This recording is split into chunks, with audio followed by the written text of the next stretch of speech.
Welcome back to Operator Syndrome. I'm Patrick here with Steve, as always, and we're in the middle of the Gulf War right now, so it's a pretty intense time. I think when we last left off, we were you all had been doing reconnaissance missions, um, doing sounds like maybe doing some probing to understand what the enemy situation was in your area of operations, and the air war had just kicked off, and that was the sign that things were getting serious, obviously, because that air war um, is famous for what U.S. air power did to the to the Iraqi military. But Yeah. I had a question I wanted to lead off with, which was what I know of the war. um, After the ground war kicked off, there was definitely some conflict, some contact, some combat operations. But I know that there were a lot of surrenders as well. Like Yeah. there were a lot of units that were just like, and never mind. And maybe the air war had something to do that part of the Yeah. air war had something to do. It during your reconnaissance, had you seen anything that led you to believe that these guys on the other side, I don't think they're up for what we have. Had you seen anything like that? Yeah. Yeah. We did. Yeah. They were living in miserable conditions. A lot of this we got from intel. It wasn't necessarily eyes on. Um, they were hot. They didn't have enough water. They didn't have enough rations. They were strung out, and it was a hot. I mean, early on, it was really hot, and yeah, and that's what's interesting because I was thinking about just the other day. I was thinking about what's going on in Ukraine right now.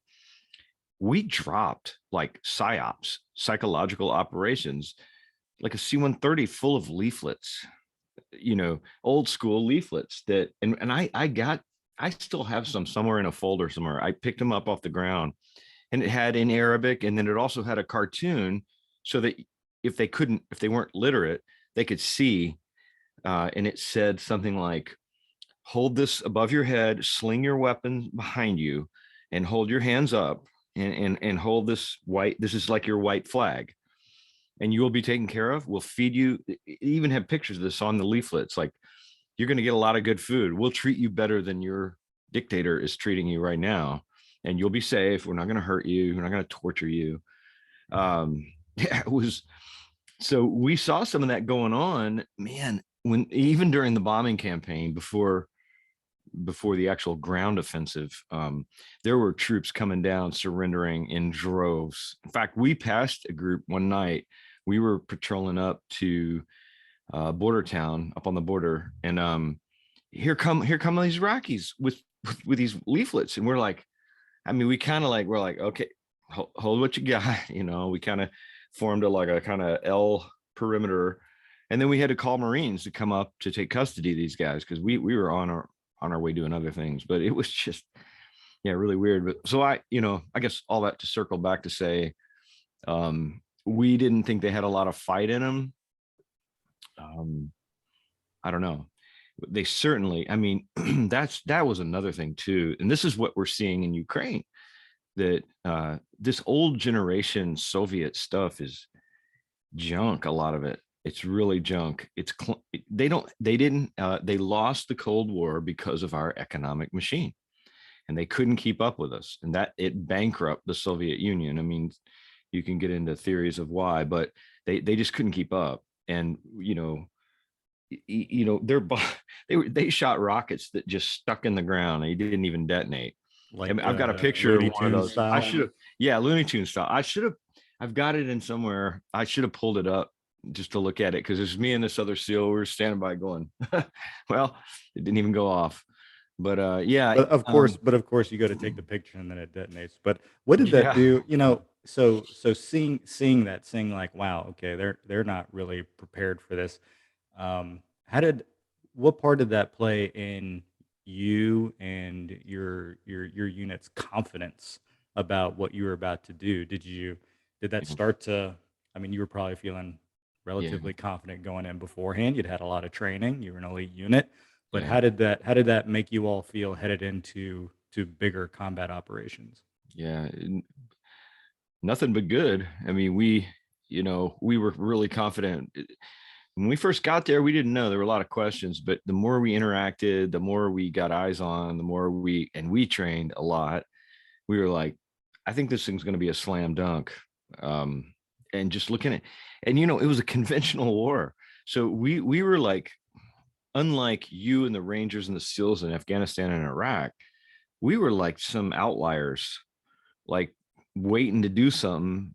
I remember one night we had just done a recon on a beach we were going to target, which we may come to.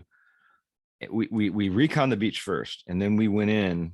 I mean, we swam into the beach, we infiltrated from the coast, and we checked it out. We took, measurements. We wanted to make sure where we were going.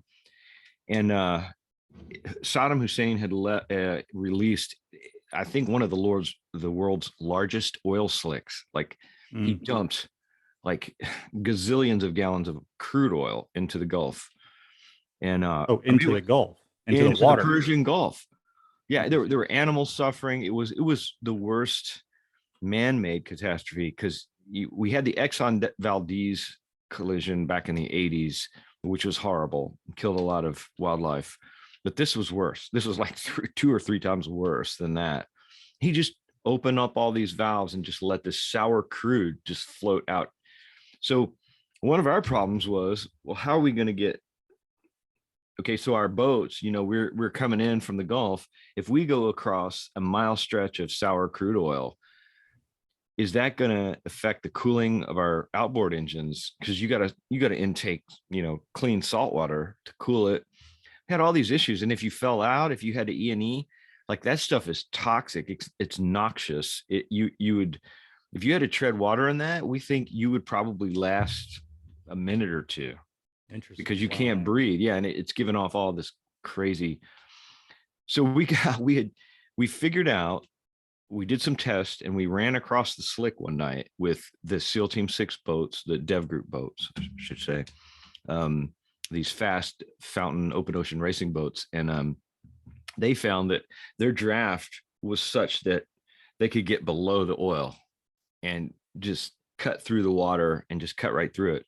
And even the outboard motors didn't have a problem with it. We were once you got a little steam going, the back of your propeller on your engine would be low enough into the water where it would kind of shove the crude. And it was only about maybe 6 inches thick, which is significant, but it didn't deter us. We had just gotten back one night from doing a recon on the beach we were going to do a direct action on. And we heard CNN, the early days. We were all listening to CNN, and there was a brief with Schwarzkopf. This is the same night we got back from the stop. And one of the reporters said, with this new oil slick in the Persian Gulf, is that going to interfere with clandestine operations by, say, SEALs or somebody else? And we were just laughing. We're like, we just got back from that. And no, but he said, and because he was really tight-lipped about special forces, he goes, I'm not going to talk about what the SEALs do or don't do, blah, blah, blah. But we were all kind of laughing at it. But yeah, just all kinds of outside the box things that, I don't know, you wouldn't. So what, so the air war goes, what was that first mission? What was that first mission for you all once the ground offensive was going to start? At what point did you learn, okay, this is going to be our piece? Yeah. I'm sorry. Yeah. Right. So our big piece, and to keep it in perspective, there were SEAL teams doing takedowns of oil rigs. We didn't do any of those ourselves. We rehearsed a couple times, but we never did. We did take over an island, which didn't amount to any firefights. They just surrendered, Feilaka Island. And those were going on. Our platoon happened to be responsive to that one. But again, they just gave up. They didn't even want to engage. And there were other SEALs out with fast attack vehicles, which are like these souped up dune buggies with like 50 cal and M60 mounted, and they were after Scuds, the Scud missiles that were portable, so they were moving them around. So these guys were tracking them down with first generation drones, which were prop drones. I mean, they were like, you'd see this thing flying over, you'd hear it. And we're like, well, there's that other drone, the pesky drone. So, things have changed drastically. But That's so we pretty were crazy. doing 1991 already 91. using 91 using drones. Yeah. Yeah. And they were, like I say, nothing like what we have now. I mean, Right. whole different system. But so we were all doing different things, different places. But they began prepping us, our platoon, which we were a hot shot platoon, that deployment, and under the command of Tommy Dietz, Lieutenant Tommy Dietz back then, and there was an element of a whole battalion of Iraqis up along the coast, and they were dug in. I mean, they had fighting positions, they had bunkers, it would have been hard to get them from the air without just a ground offensive. But they were a significant part of, I believe, the Republican Guard, which was their more top tier kind of units. And so the mission we were tasked with was to try to unseat those guys somehow. So the plan was, whoever it came from, I don't know, was that we were gonna. Okay, so they started staging marine landing craft in the Persian Gulf right off this area.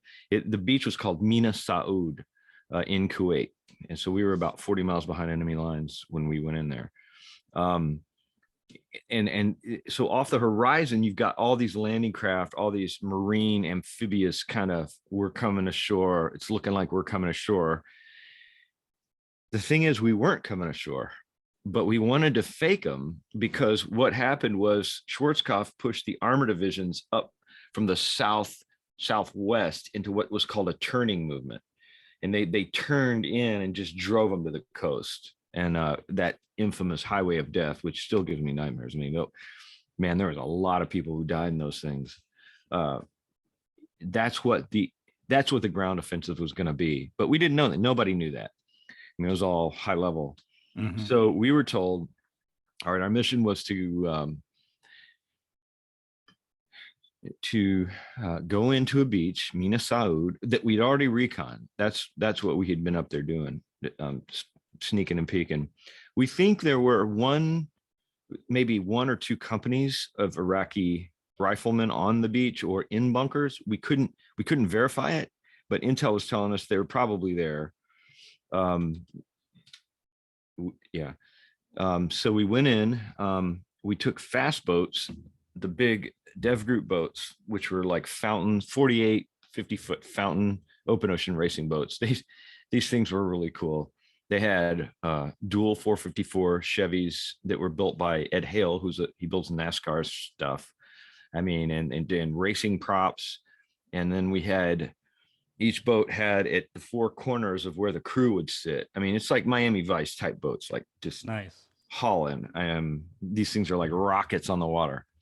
And we had, in the bows of these boats, we had our rubber boats, our engines, our gear, our explosives, whatever.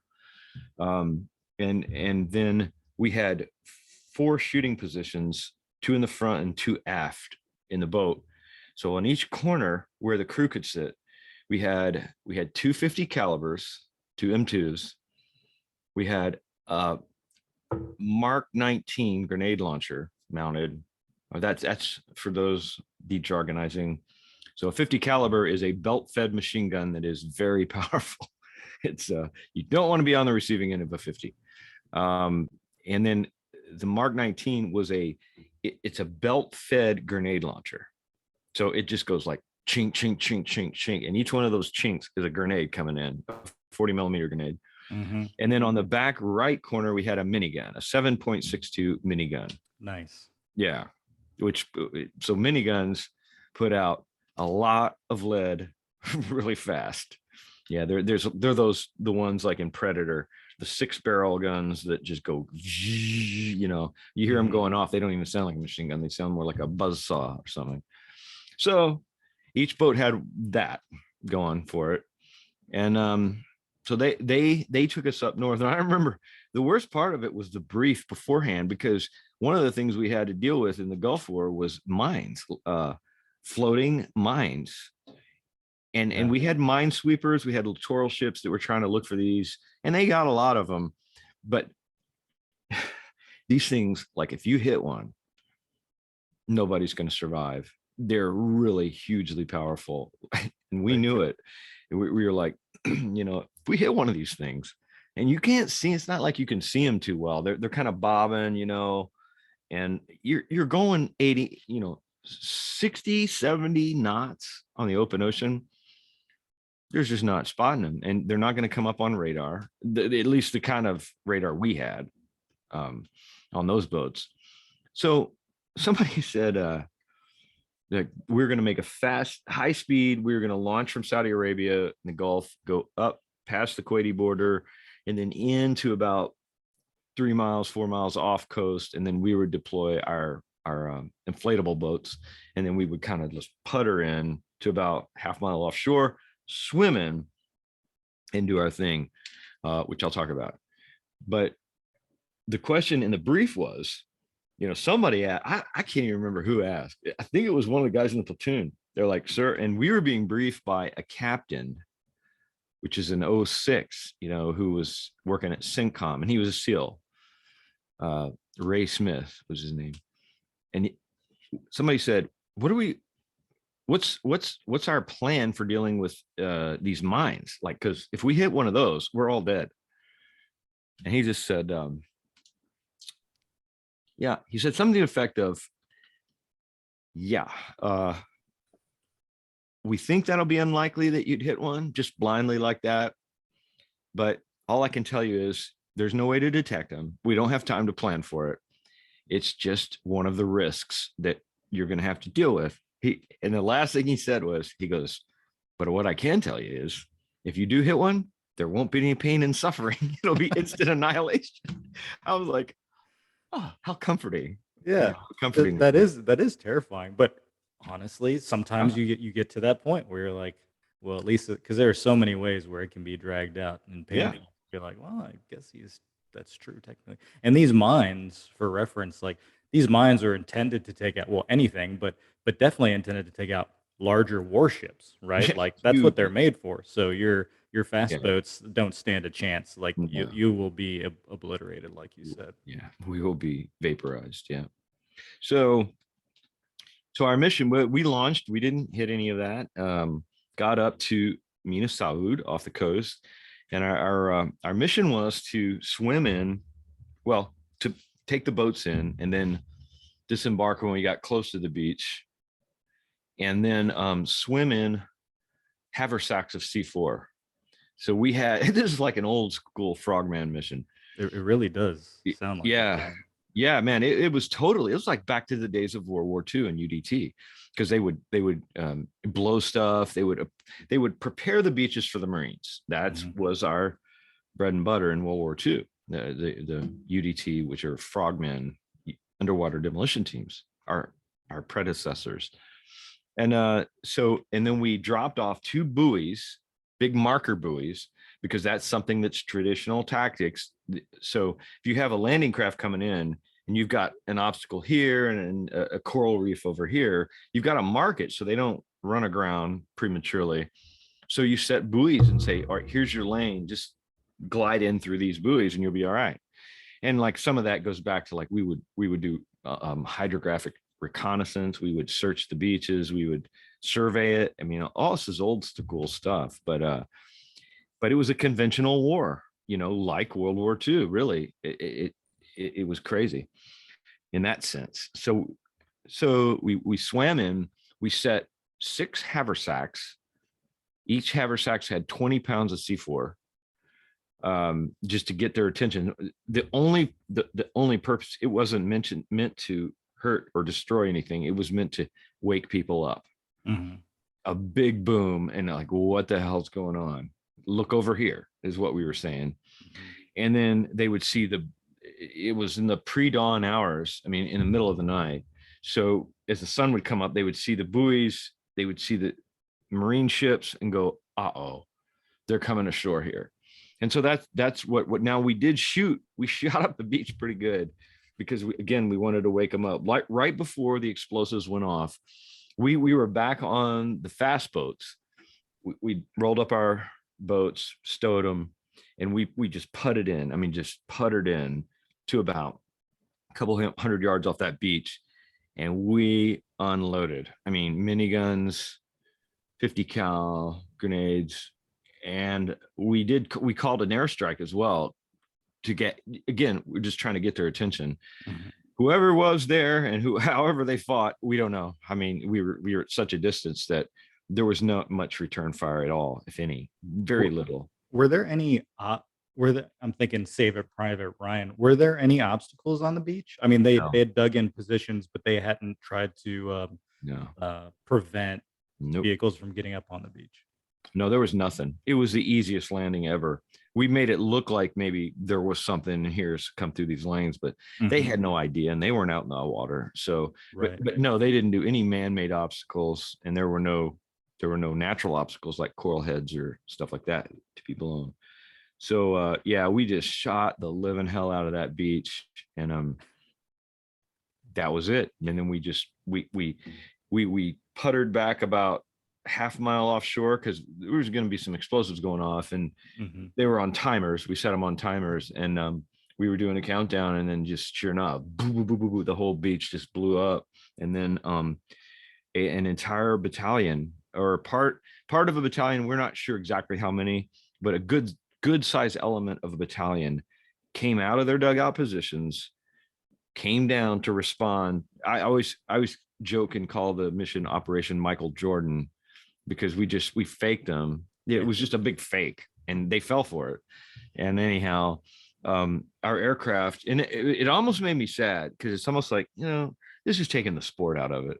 These poor guys, they come out of there. I mean, it's an enemy for you're going to do what you're going to do. I don't, Right. I don't want to get killed, but it's like they mowed them down. I mean, our air power came in and just, I don't know if there were many survivors from that. I mean, they bombed it pretty heavy, Mhm. but and so we got back to base to the task unit, and we were all high five, and it was a success, and no problem at all. I mean, we had more dangerous training operations many, many times, so it was just like flawless, no problem, nobody got hurt.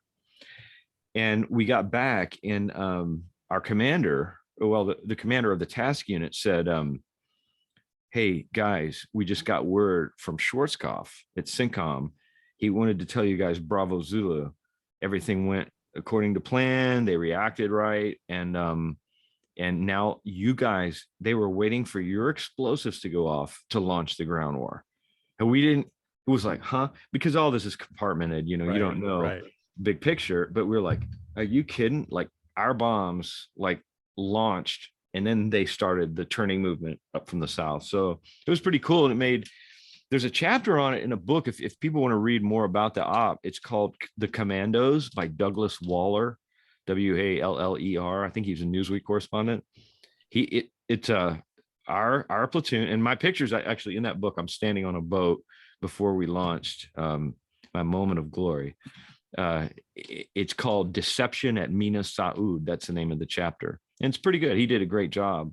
He interviewed a bunch of us, but I yeah, mean, and it made the cover of Newsweek magazine. How SEALs and Scud Hunters helped win the Gulf War. It was back post episode, so it's kind of cool to be a part of something like that. it was definitely a big deal. I mean, I growing up, especially once I got interested in joining the military and doing something in special operations, I'd read up on everything I could find, and I'd read about your operation, and I'd be like, wow, that's so cool, right? Like that's some cool stuff.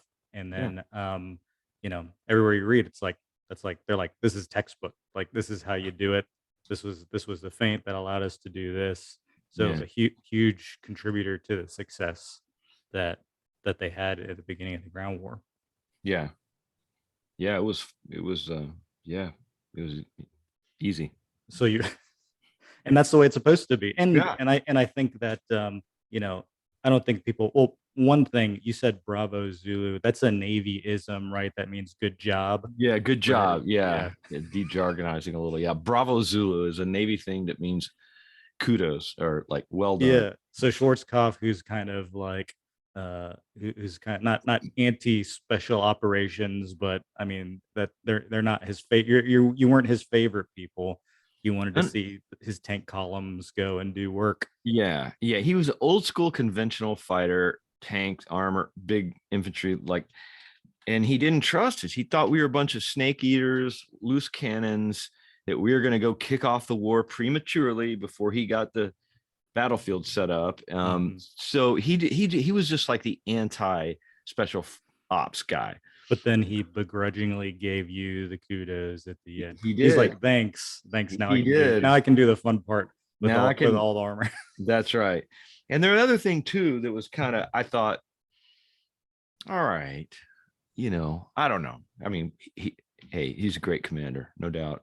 He had there were Delta. We know that there were CAD guys that were his personal bodyguards. We saw him and we talked to him a couple of times, and we're like, so on the one hand, you think we're not that useful, and your personal security detail is us, but I would too. Maybe if I had that hang up, yeah, I would take. And I wonder how much is his choice, right? You Yeah, wonder yeah, if someone's yeah. like, everyone's got a Right. boss. If they're like, "Hey, I want you're an important dude. I want Yeah. the best. Right. Protect you." So you do that mission, high fives, as you said, um, Mm-hmm. and then now the rest of the ground war is kicking off. How long between that operation and your next mission?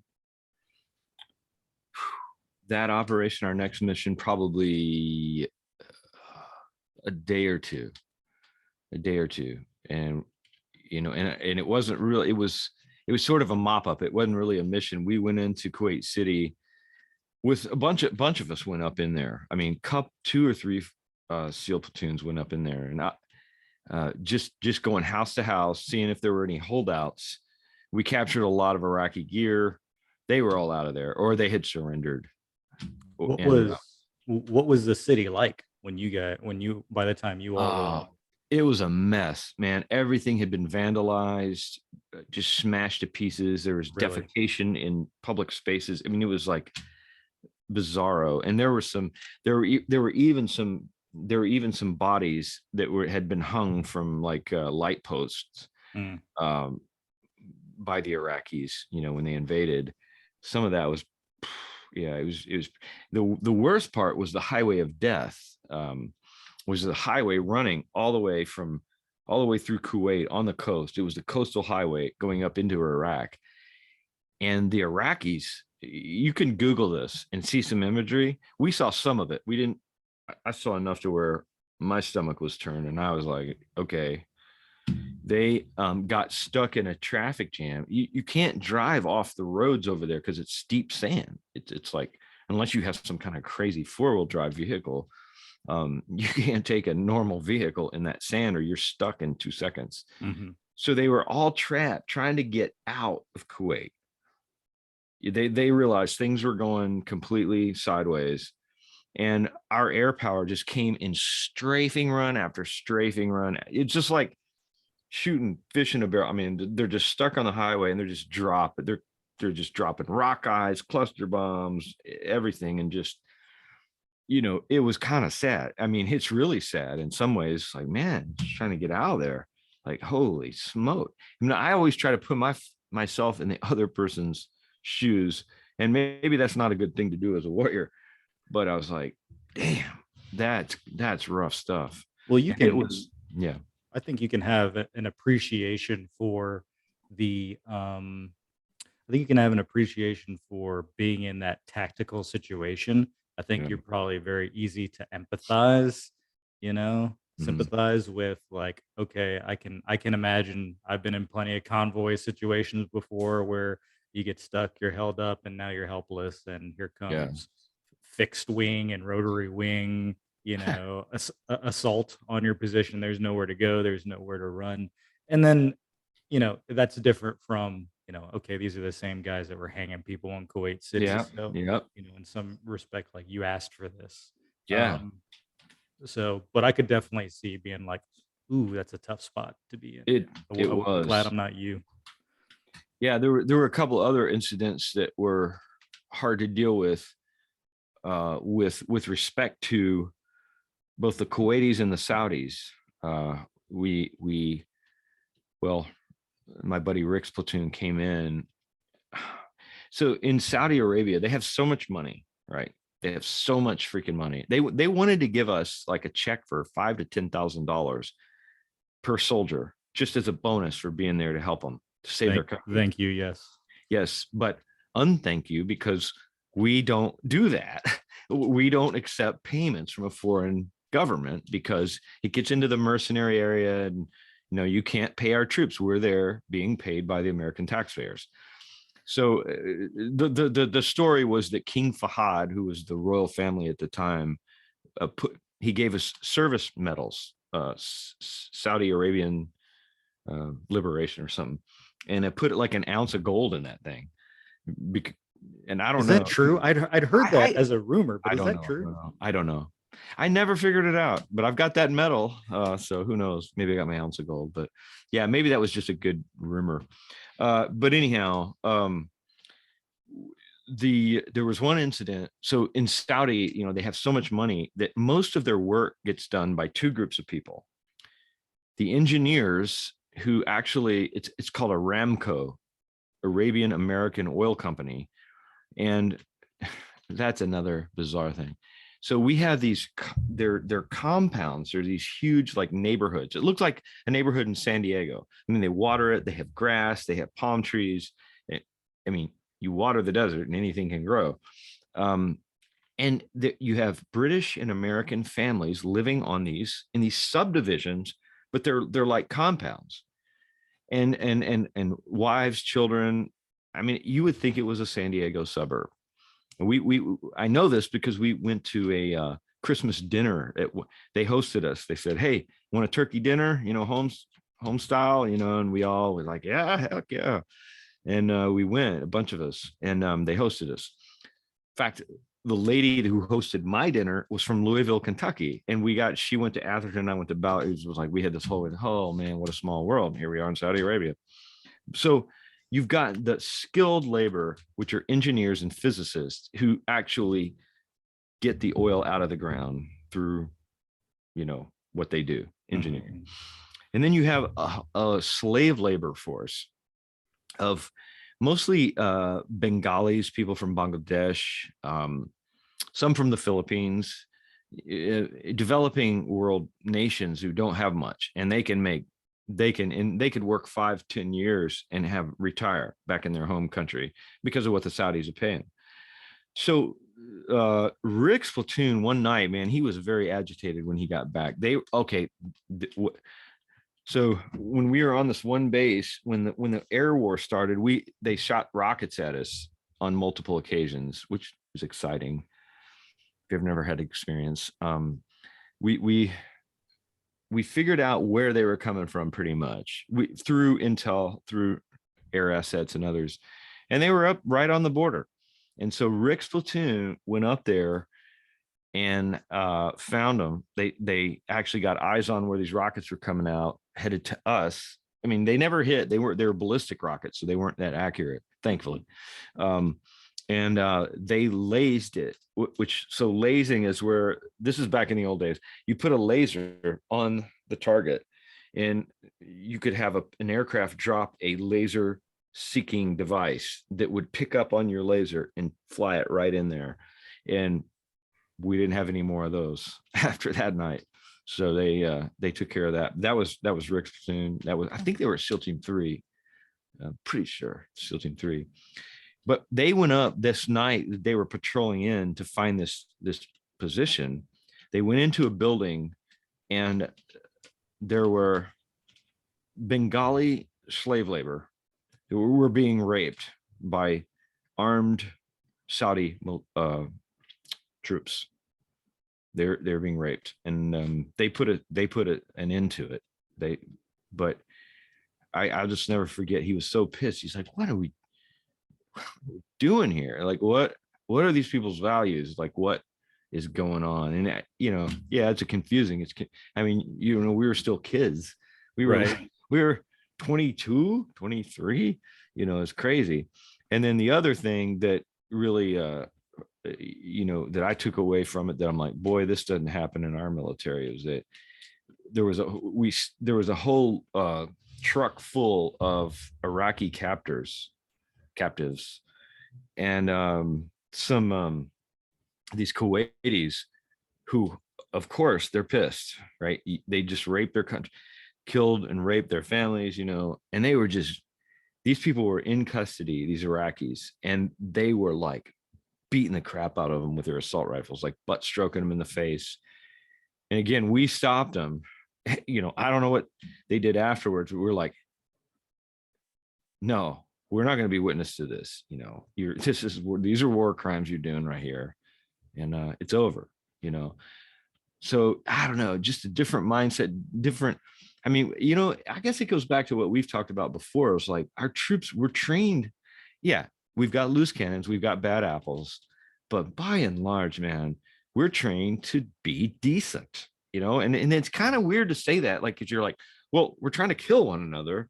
It's like, yeah, but right, that's the bigger game. But at some point, you got to have humanitarian values to keep it all, keep you from becoming the bad guy. So I don't know. Well, those are also great examples of where, combat and war, it's complicated, Yeah. right? Yeah.